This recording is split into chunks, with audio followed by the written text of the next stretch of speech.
Hello, Gary Stearman with another Prophecy in the News update. It is Wednesday, June 16th already.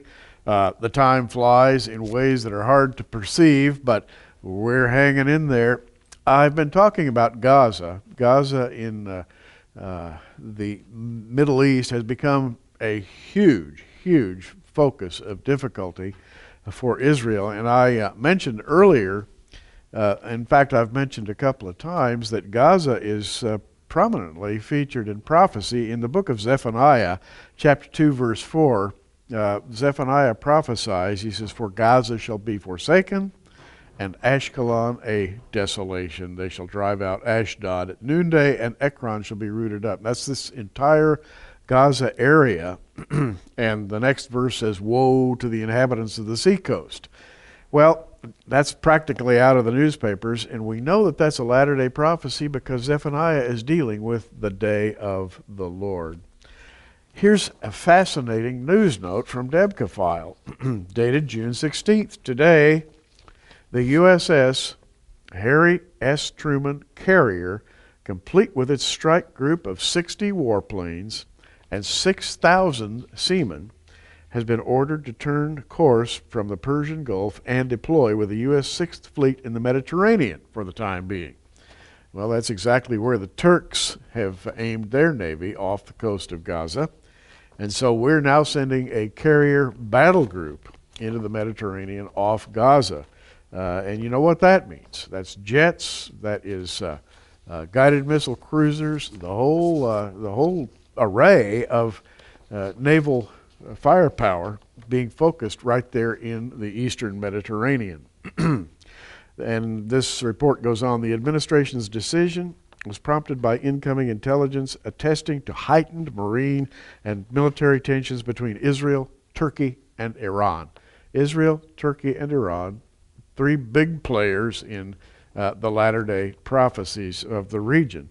In the wake of Turkish Premier Recep Erdogan's determination to turn the screws on Israel another notch or two. Well, this is fascinating because, as we mentioned earlier, Turkey has been a friend of the West until very recently. Having become Islamized and radicalized, it's now turned east, and it is now the sworn enemy of Israel and of the United States. And so we have gunboat diplomacy in the Mediterranean.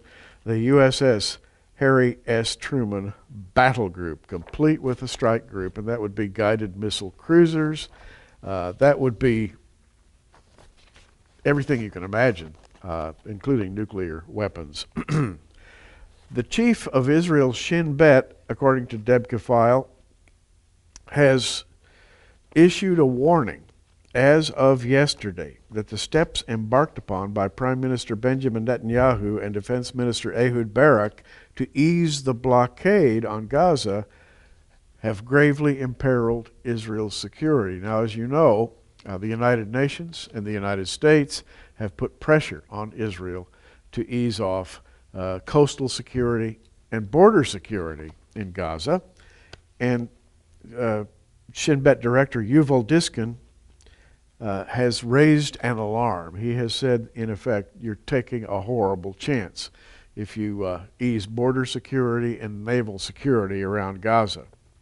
He raised the alarm at the Knesset Foreign Affairs and Security Committee after not a single security cabinet minister, including retired generals, had raised a hand to keep Israel's guard up. Diskin said a gigantic security breach, those are his words, a gigantic security breach would open up for Israel if the Israeli Navy were forced to leave inspections of Gaza-bound freighters to international monitors on foreign ports. Those Mercy ships, by the way, were loaded with weapons. At least the Turkish one was. And there are available videos of those weapons being offloaded, including rifle grenades, rockets, surface-to-air missiles, various and sundry kinds of weaponry, including the ordinary infantry hand weapons, were offloaded from so-called Mercy ships that were stopped by the Israelis. Now, in the meantime, the Israelis are well documented over the last year to have allowed all kinds of food and supplies and materiel and business transportation across the Israeli-Gaza border. And as long as they pass checkpoints and they're not carrying weapons, they're allowed freedom of movement back and forth between Gaza and Israel. So it's not like Gaza is being totally blockaded, as would be suggested if you read some of the Western press, who are heavily anti-Israel. I come back to this prophecy, and it is an interesting prophecy in Zephaniah, because he says this. He opens this prophecy by saying, this is Zephaniah chapter 2, gather yourselves together, gather together, O nation not desired. And that's what he calls Israel, a nation not desired in the latter days. And of course we know that Israel is exactly that.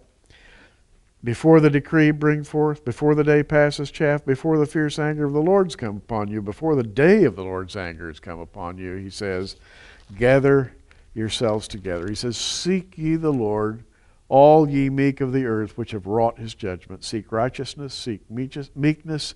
It may be that you may be hid in the day of the Lord's anger. And so that prophecy, which summons up the imagery of a forsaken Gaza, is aimed right at Israel, saying, get your act together, become defensive before the great and terrible day of the Lord, and the Lord may hide you during that day. What he's really saying, the prophet is really saying to modern day Israel is, become a spiritual people so that the Lord will be able to step in and protect you.